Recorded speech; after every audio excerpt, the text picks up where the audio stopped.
16-ാം നൂറ്റാണ്ടിൻ്റെ മുതൽ ചരിത്രം ഉറങ്ങുന്ന വിഡ്ലി കോട്ടിൻ്റെ ഫ്രണ്ടിലാണ് ഞാനിപ്പോൾ നിൽക്കുന്നത്. നമുക്ക് ഇന്ന് വിഡ്ലി കോട്ടിലെ കാഴ്ചകൾ നമുക്ക് കാണാം. നമ്മൾ താമസിക്കുന്ന സ്ഥലത്ത് നിന്ന് ഏകദേശം ഒരു 10-40 മിനിറ്റ് യാത്ര ചെയ്തിട്ടുണ്ടെങ്കിൽ നമുക്ക് വിഡ്ലി കോട്ടിലെത്താം. അപ്പോൾ അതിൻ്റെ വിശേഷങ്ങളാണ് ഞാൻ ഇന്നത്തെ വീഡിയോയിൽ നിങ്ങളെ കാണിക്കുന്നത്. Welcome to our channel, our dreams and diaries. വിശാലമായിട്ടുള്ളൊരു പാർക്കിംഗ് ഉണ്ട്. ഇതൊരു അഡീഷണൽ പാർക്കിംഗ് സ്ഥലമാണ്. ഇത് കൂടാണ്ട് തന്നെ നമുക്ക് ഈ കാസിലിൻ്റെ ഫ്രണ്ടിലായിട്ട് വേറെയും പാർക്കിംഗ് ഉണ്ട്. അതുകൊണ്ട് നമുക്ക് പാർക്കിങ്ങിനെ കുറിച്ച് ഒട്ടും വറീഡാവേണ്ട, ഇഷ്ടംപോലെ പാർക്കിംഗ് ഉള്ളൊരു ഏരിയ ആണ്. ഇതാണ് മെയിൻ പാർക്കിംഗ് വരുന്നത്. ഇത് കൂടാണ്ട് ഒരു അഡീഷണൽ പാർക്കിംഗ് കൂടെ ഉണ്ട്. ഈ കാസിലിൻ്റെ എൻട്രൻസ് വരുന്നത് ഇവിടെയാണ്.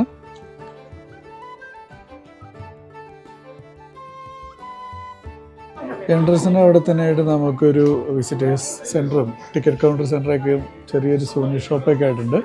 അപ്പോൾ നമ്മളവിടെ ടിക്കറ്റ് എടുക്കാൻ വേണ്ടിയിട്ട് നിൽക്കുവാണ്. റീനു ടിക്കറ്റൊക്കെ എടുത്തു. നമ്മളങ്ങനെ അതിൻ്റെ ഉള്ളിലോട്ട് കയറാൻ പോവുകയാണ്. ഇന്ന് എത്രയാണ് റീനു ആയ ടിക്കറ്റിന്?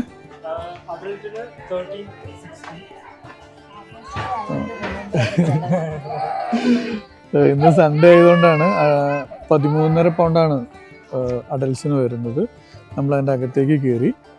അപ്പോൾ മനോഹരമായിട്ടുള്ളൊരു ഗാർഡനാണ് നമ്മൾ കയറുമ്പോൾ തന്നെ കാണുന്നത്. വിസിറ്റേഴ്സ് സെൻറ്ററിൻ്റെ പുറത്തേക്ക് ഇറങ്ങിയിട്ടുള്ള ഒരു കാഴ്ചയാണിത്. ഇതാണ് നമ്മൾ വിസിറ്റേഴ്സ് സെൻറ്റർ. അതിൻ്റെ പുറത്തേക്ക് പുറമേ നിന്ന് നോക്കിയിട്ടുണ്ടെങ്കിൽ നിറയെ മരങ്ങളൊക്കെ ആയിട്ട് മനോഹരമായിട്ടുള്ളൊരു ഗാർഡനാണ് ഇവിടെ ഉള്ളത്. ഇതാണ് ഈ കാസിലിൻ്റെ മൊത്തത്തിലുള്ള മാപ്പ്. ഇത്രയും ഏരിയ നമുക്ക് കാണാനുണ്ട്. നമ്മളിപ്പോൾ നിൽക്കുന്നത് എൻട്രൻസിൻ്റെ ഇവിടെ നിന്ന് കഴിഞ്ഞാൽ ഇവിടെയാണ് നിൽക്കുന്നത്. ഇവിടെ നിന്ന് നടന്ന് ഈ സെൻറ്ററിലായിട്ടാണ് ആ കാസിൽ വരുന്നത്. പിന്നെ ചുറ്റും ഗാർഡനും കാര്യങ്ങളൊക്കെ ഉണ്ട്. അതാണ് ഇതിൻ്റെ പേര് തന്നെ, വിഡ്ലി കോട്ട് ഗാർഡൻസ് എന്നും കൂടെ ഉണ്ട്. അപ്പോൾ ഇതാണ് എൻ്റെ ഒരു രൂപരേഖ എന്ന് പറയുന്നത്. ഇനി നമുക്ക് ഇതിൻ്റെ ഉള്ളിലോട്ട് നടന്നുകൊണ്ട് ഇതിൻ്റെ കാഴ്ചകൾ കാണാം. ഇതിൻ്റെ ഉള്ളിലൂടെ നമുക്ക് കുറച്ചധികം നടക്കാനുണ്ട്. പക്ഷെ നല്ല അടിപൊളി രസമുള്ള സ്ഥലമാണ്. ഇന്ന് നല്ല സണ്ണി ഡേ ആയിരുന്നു. പക്ഷേ ഞങ്ങളിപ്പോൾ ഇവിടെ വന്നപ്പോൾ വെയിലില്ല. അതുകൊണ്ട് നടക്കാനും ഭയങ്കര ഈസിയാണ്. ഇവിടെ ഒരു സൂചനാ ബോർഡ് ഉണ്ട്, സൈൻ ബോർഡ്. അപ്പോൾ ഇത് പല സ്ഥലങ്ങളിലേക്ക് നമുക്ക് പുറത്ത് എക്സിറ്റ് അടിക്കാനുള്ളത്, ഈ പാലസിലേക്ക് പോകാനുള്ളത്, അങ്ങനെ എല്ലാത്തിനുള്ളത് കൊടുത്തിട്ടുണ്ട്. അപ്പോൾ നമ്മൾ നടക്കുന്ന വഴിയാണ് ഈ കാണുന്നത്. നല്ല രസമായിട്ട് ഇത് നടക്കുന്ന വഴിയല്ല, ഇത് പറക്കുന്ന വഴി. പക്ഷെ നല്ല രസമായിട്ടോ, നിറയെ മരങ്ങൾ പൂക്കളൊക്കെ ആയിട്ട്. അതിന് താഴത്തൊരു ലേക്ക് ഉണ്ട്, താഴത്തേക്കടെ ഒഴുകുന്ന ഒരു ലേക്ക് ഉണ്ട്. അപ്പോൾ മൊത്തത്തിൽ ഇതിനുള്ളിലൂടെ നടക്കാൻ തന്നെ അടിപൊളിയാണ്. ശരിക്കും ഞങ്ങളിവിടെ വന്നപ്പോൾ ഉച്ചയായി, 1 മണിയായി. രാവിലെ വരേണ്ട ഒരു സ്ഥലമായിട്ടാണ് എനിക്ക് തോന്നുന്നത്. നിറയെ മരങ്ങൾ, പൂക്കൾ, സൈഡിലുള്ള ഒരു ലേക്ക്, അതിനുള്ളിൽ കൊട്ടാരം പോലത്തെ ഒരു വീട്. അപ്പോൾ നമുക്ക് കൂടുതൽ കാഴ്ചകളിലേക്ക് പോകാം. ഞങ്ങൾ 5 പേരുണ്ട്. ഇന്ന് റീനു, നീഗയുണ്ട്. 6 പേരുണ്ടായിരുന്നു. ലൂക്ക ഉണ്ടായിരുന്നു. ശരി, ആദം, ലൂക്ക, റെനു, പിന്നെ ഞങ്ങൾ 2 പേര്, റെനു, നീഗ, നീഗയുടെ മമ്മി. അത്രയും പേരുകൂടിയാണ് ഞങ്ങൾ വന്നിരിക്കുന്നത്. ഇതാണ് ഞാൻ നേരത്തെ പറഞ്ഞ ലേക്ക്. ആ ലേക്കിൻ്റെ സൈഡിലൂടെ ഒരു വാക്ക് വേ ഉണ്ട്. അതിലൂടെയാണ് ഇപ്പോൾ നമ്മൾ നടന്നുകൊണ്ടിരിക്കുന്നത്. ഈ ലേക്കിൽ ബോട്ടിംഗ് ഒക്കെ ഉണ്ട്. അങ്ങ് ദൂരെ ബോട്ടൊക്കെ പോകുന്നുണ്ട്.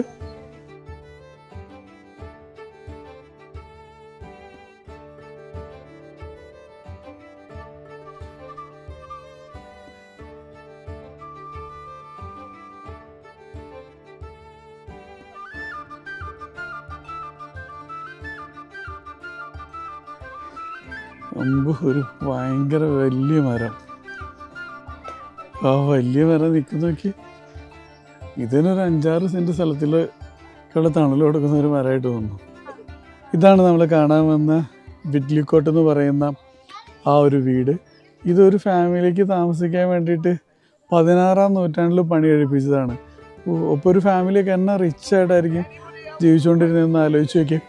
ആ വീടിൻ്റെ നേരെ ഫ്രണ്ടിലാണ് ഈ ലേക്ക് ഉള്ളത്. മനോഹരമായിട്ടുള്ള വ്യൂ.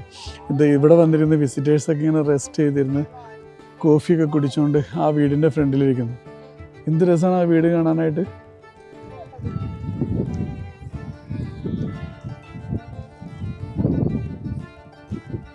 ഈ കാസിലിൻ്റെ ഒരു ചരിത്രം എന്ന് പറഞ്ഞിട്ടുണ്ടെങ്കിൽ ഇത് നിർമ്മിക്കപ്പെട്ടത് 1630-ലാണ്, അതായത് 16-ാം നൂറ്റാണ്ടിൽ നിർമ്മിച്ചതാണ്. ആദ്യം ഇതൊരു ഇൻഡിവിജ്വലിൻ്റെ വീടായിട്ട്, ഒരു റസൽ ഫാമിലി ആണിത് ഫസ്റ്റ് ഒരു വീടായിട്ട് ഇത് നിർമ്മിക്കുന്നത്.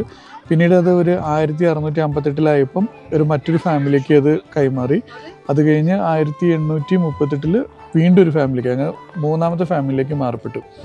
1920 ആയപ്പോഴത്തേക്കും, ആ സമയത്ത് ഇതൊരു വാർഡ് ഫാമിലി എന്ന് പറയുന്ന ഒരു ഫാമിലിയുടെ കയ്യിലാണ് ഇരുന്നത്.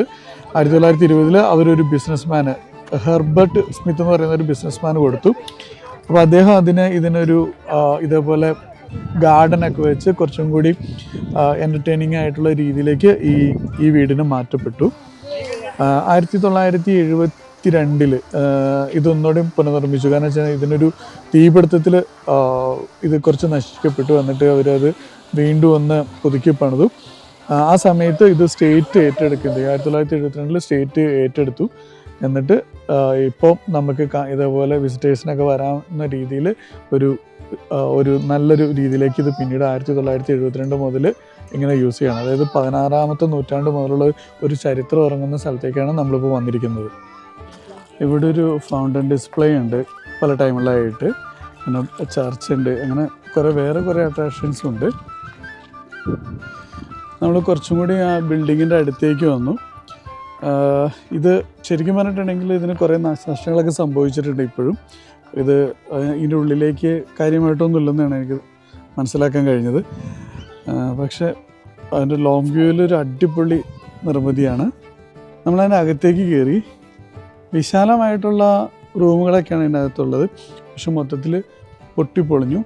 ഇവിടെ വന്നിട്ട് വെള്ളോട്ട് നോക്കുമ്പോൾ ഇവിടെ റൂഫൊന്നുമില്ല, അതെല്ലാം പോയിട്ടുണ്ട്. പിന്നെ ഇവിടുത്തെ തേപ്പും കാര്യങ്ങളും അതെല്ലാം പോയിട്ടുണ്ട്. അപ്പോൾ നമ്മൾ സാധാരണ ഒരു കാസിലോ അല്ലെങ്കിൽ വലിയ വീടുകളൊക്കെ ചെല്ലുമ്പോൾ അതിൻ്റെ അകത്ത് കാണുന്നതായ ആഡംബരമായ കാഴ്ചകളൊന്നും ഇവിടെ ഇല്ല, കാരണം ഇതെല്ലാം നശിച്ചു പോയിട്ടുണ്ട്.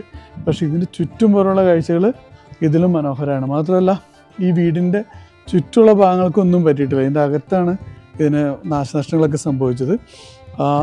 നമ്മൾ ആ വീടിൻ്റെ അകത്തുനിന്ന് പുറത്തേക്ക് ഇറങ്ങുമ്പോഴുള്ള കാഴ്ചയാണ് ഈ കാണുന്നത്.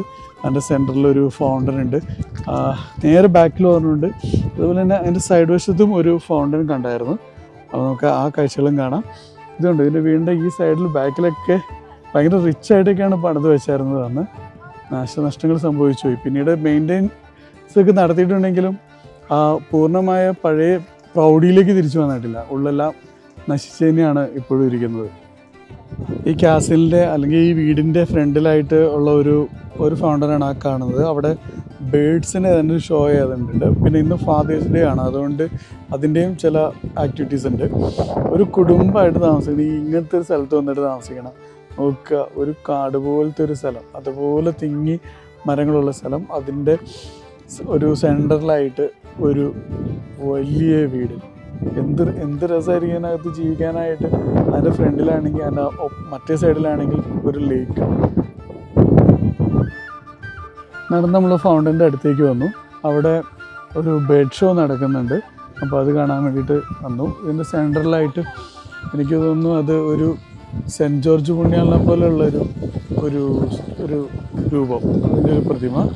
ഇവിടെ ഒരു സെൻറ്റ് ജോർജ് പുണ്യാളൻ തന്നെയാണെന്ന് അറിയത്തില്ല. ഈ രണ്ട് എൻഡിലും ഒരു വാട്ടറൊക്കെ വരാൻ പാകത്തിനുള്ള 2 ശില്പങ്ങളും കൂടെ ഉണ്ട്. വെയിൽസിലെ സൂവിലൊക്കെ പോയ സമയത്ത് നമ്മൾ കണ്ടിട്ടുള്ള പോലത്തെ ഒരു ബെഡ് ഷോ ആണ് ഇവിടെ നടക്കുന്നത്. ആളുകളെല്ലാവരും ചെറിയ വെയിലൊക്കെ കൊണ്ടുകൊണ്ട് ഭയങ്കരമായിട്ടിരുന്ന് ഇത് ആസ്വദിക്കുന്നുണ്ട്.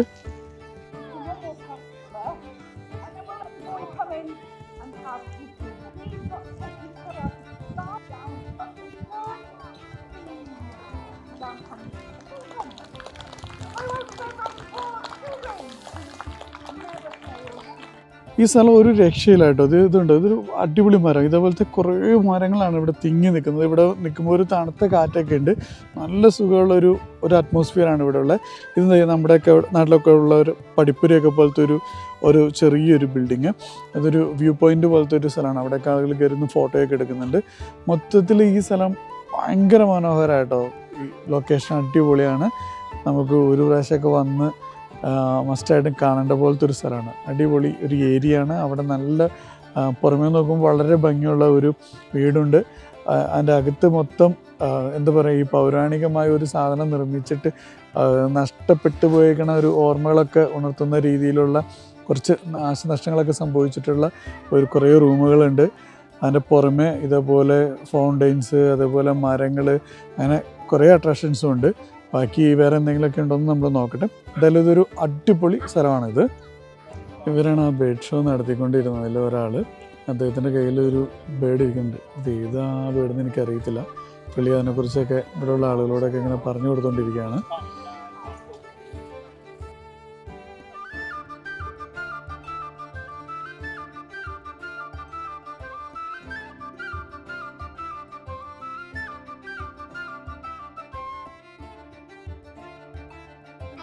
ബേഡ് ഷോയിൽ കാണിച്ചിരുന്ന ബാക്കി ബേഡ്സൊക്കെയാണിത്. നമ്മൾ വന്നപ്പോഴത്തേക്കും ഒരു കിളി മാത്രമേ പറക്കുന്നവരെ കാണിച്ചുള്ളൂ, കാരണം അപ്പോഴത്തേക്കും ആ ഷോ കഴിഞ്ഞായിരുന്നു. ഈ കിളികളൊക്കെ വെച്ചിട്ട് അവർ ഷോ നടത്തിയിട്ടുണ്ടായിരിക്കും. എന്തായാലും നമ്മളത് കണ്ടില്ല. പക്ഷേ അതിനൊക്കെ ഇവിടെ അവർ ഡിസ്പ്ലേക്ക് വെച്ചിട്ടുണ്ട്. ഈ ചേച്ചിയും ആ ചേട്ടനൊക്കെ കൂടിയാണ് അത് പറത്തിക്കൊണ്ടിരുന്നത്. ഷോയൊക്കെ കഴിഞ്ഞെങ്കിലും ആളുകൾ അവിടെ നിന്ന് എഴുന്നേറ്റൊന്നും പോയിട്ടില്ല. അങ്ങനെ അവിടെ ഇരുന്ന് റിലാക്സ് ചെയ്ത് പട്ടിയും കുട്ടികളൊക്കെ ആയിട്ട് അങ്ങനെ അവിടെ ഇരിക്കുവാണ്. അടിപൊളി. ഇതേപോലെയൊക്കെ വേണം ജീവിക്കാനായിട്ട്. റിലാക്സ് ചെയ്ത് ഒരു വീക്കെൻഡ് അല്ലെങ്കിൽ അവർക്കുടെ ഒരു ഹോളിഡേ ഇങ്ങനെ ഒരു സ്ഥലത്ത് വന്നിരുന്ന് അവിടുത്തെ കാഴ്ചകളൊക്കെ കണ്ട് അവിടെ തന്നെ ഇങ്ങനെ ഫുഡൊക്കെ കൊണ്ടുവന്ന് കഴിച്ച് റിലാക്സ് ചെയ്ത് ചില്ല് ചെയ്തിരിക്കുകയാണ്. നമ്മൾ ഈ ഫൗണ്ടൈനിൽ ഷോ ഉണ്ടെന്ന് പറഞ്ഞിട്ട് വെയിറ്റ് ചെയ്യുമായിരുന്നു. അപ്പോൾ ഷോ സ്റ്റാർട്ട് ചെയ്തിട്ടുണ്ട്. അതെന്താണെന്ന് നോക്കാം. നീലയും വെള്ളയും കലർന്ന ആകാശം, അതിൻ്റെ ബാക്ക്ഗ്രൗണ്ടിൽ ആ വലിയ വീട്, പിന്നെ ഈ ഫൗണ്ടൈനിൽ ഈ ഒരു ശില്പത്തിൻ്റെ ഉള്ളിൽ നിന്ന് ഇതുപോലെ വാട്ടർ ഫൗണ്ടൈൻ വരുന്നത് ഭയങ്കര രസം.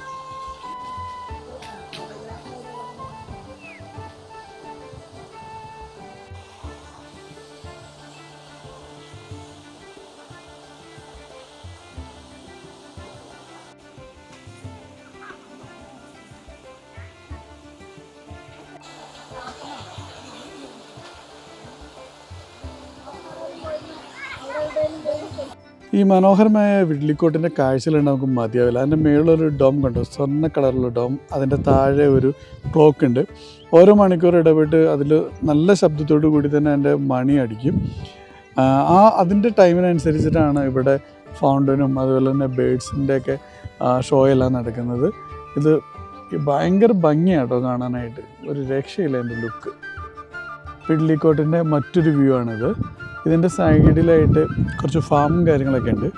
ഈ സൈഡിൽ ഗോതമ്പ് പാടാണുള്ളത്. അപ്പർ സൈഡിൽ നമ്മൾ ആ സൈഡിൽ നിന്നാണ് ഇങ്ങനെ നടന്നു വന്നത്. അവിടെ ബീൻസിൻ്റെ തോട്ടം ഉണ്ടായിരുന്നു. ഇനി ഇതിൻ്റെ അകത്തൊരു ലാവണ്ടറിൻ്റെ തോട്ടമുണ്ട്. നമുക്ക് ലാവണ്ടർ തോട്ടത്തിൻ്റെ അകത്തേക്ക് പോവാം. ഇതാണ് വിഡ്ലിക്കോട്ടിൻ്റെ ഒരു ശരിക്കും ഇങ്ങനെയായിരുന്നു ഇതിരുന്നത്. അവിടെ ഒരു കുതിരവണ്ടിയൊക്കെ കിടക്കുന്നുണ്ട്. അത് 16-ാം നൂറ്റാണ്ടിലുള്ള ആ രീതിയിലായിട്ടിരിക്കുന്നത്. അവിടെ ഒരു കുതിരവണ്ടി ഉണ്ടായിരുന്നു. ഇതേപോലെ ഒരു സൈഡിൽ ലാവണ്ടർ ഫാമൊക്കെ, അന്നും അത് ലാവണ്ടർ ഫാം തന്നെയായിരുന്നു. അതിൻ്റെ ബാക്ക്ഗ്രൗണ്ടിൽ ഒരു ആ ലേക്കൊക്കെ കാണാം. നിറയെ തൂണുകളോട് കൂടിയ ഈ റൂമിനകത്തത് ഇതുണ്ടോ, ലാവണ്ടറിൻ്റെ ഒരു ഫാം പോലെ നട്ടിരിക്കുകയാണ്. ലാവണ്ടർ പൂക്കൾ നിറഞ്ഞിരിക്കുകയാണ്. അതിൻ്റെ അപ്പുറ സൈഡിൽ അതിൻ്റെ ഒരു ബോർഡറിലായിട്ട് ഇത് മൊത്തം മുന്തിരി ചെടികളാണ്. ഇതാണ് ഗ്രേപ്സിൻ്റെ ഇല, അതിൽ പൂവിട്ടിട്ടുണ്ട്. ഇതാണ് ഞാൻ നേരത്തെ പറഞ്ഞത്, ആ ഒരു ബോർഡറിൽ അവർ കുറേ ഗ്രേപ്സ് കണ്ടിട്ടുണ്ട്. ഈ സൈഡിൽ ലാവണ്ടർ ചെടികളും. ഈ ഫൗണ്ടൈൻ്റെ അടുത്തുള്ള ശില്പത്തിൽ ചെറുതായിട്ട് നാശനഷ്ടങ്ങളൊക്കെ സംഭവിച്ചിട്ടുണ്ട്. പക്ഷെ നിറയെ വെള്ളമുണ്ട്. അത് കാണാൻ നല്ല ലുക്കായിട്ടുണ്ട്.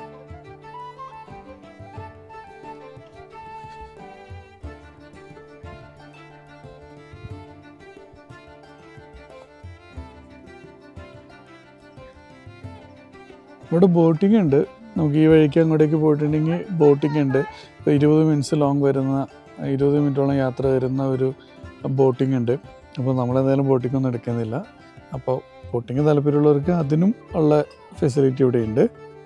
ഇവിടെ ഒരു സൈൻ ബോർഡ് ഉണ്ട്. നമുക്ക് വിഡ്ലിക്കോട്ടിലേക്ക് പോകണമെങ്കിൽ അങ്ങോട്ട് പോകണം. പിന്നെ നമുക്ക് വുഡ്ലാൻഡ് വാക്ക് ഉണ്ട്. കാട്ടിലൂടെയൊക്കെ നടക്കണമെന്നുണ്ടെങ്കിൽ ഈ റൂട്ടിൽ അങ്ങോട്ട് പോകാം. അങ്ങോട്ടേക്ക് പോയിട്ടുണ്ടെങ്കിൽ കാട്ടിലൂടെ നടക്കാൻ പറ്റും. പിന്നെ കുട്ടികൾക്ക് കളിക്കാനുള്ള സ്ഥലമുണ്ട്. ഷോപ്പ്, ആ സൂവിനി ഷോപ്പ് നമ്മൾ വന്നപ്പോൾ ടിക്കറ്റ് എടുത്ത ആ വഴി. അപ്പോൾ നമുക്ക് ഇവിടെ വന്നിട്ടുണ്ടെങ്കിൽ കുട്ടികൾക്കുള്ള പ്ലേ ഏരിയ ഉണ്ട്, പിന്നെ നമുക്ക് ഈ കാസൽ പോലത്തെ ആ വീട് കാണാം, പിന്നെ ഇവിടെ കുറേ ഗാർഡൻസ് ഉണ്ട്, കാട്ടിലൂടെ നടക്കാൻ താല്പര്യമുള്ളവർക്ക് അങ്ങനെ ചെയ്യാം. അങ്ങനെ ഒരു എല്ലാവർക്കും ഇഷ്ടപ്പെടാവുന്ന രീതിയിലുള്ള ഒരുപാട് ആക്ടിവിറ്റീസ് ഉള്ളൊരു ഏരിയ ആണിത്. നമ്മൾ എന്നിട്ട് കുറച്ച് നേരം കാടിലൂടെ നടക്കാമെന്ന് വിചാരിച്ചു. ആ ലേക്കിൽ നിന്ന് വരുന്ന വെള്ളം വീഴുന്ന സൗണ്ടെല്ലാം കേൾക്കാം. അവിടെ നല്ല കളറുള്ള പൂക്കൾ. നമ്മൾ രാവിലെ വന്നപ്പോൾ ആ പൊക്കത്ത് കാണുന്ന ആ പാലത്തിൻ്റെ അതികിടെയാണ് വന്നത്. അതിൻ്റെ അപ്പുറത്താണ് ആ ലേക്കുള്ളത്.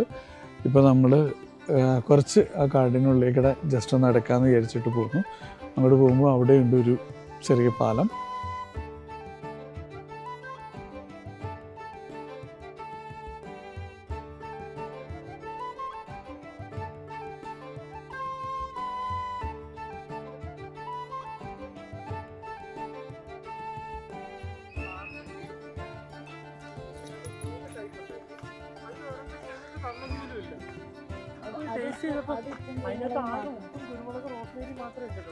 അതിനായിരുന്നു ടേസ്റ്റ്.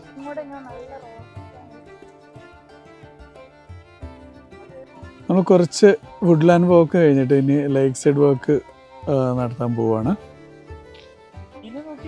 നമ്മൾ നേരത്തെ കണ്ട ആ ലേക്ക് തന്നെയാണ്.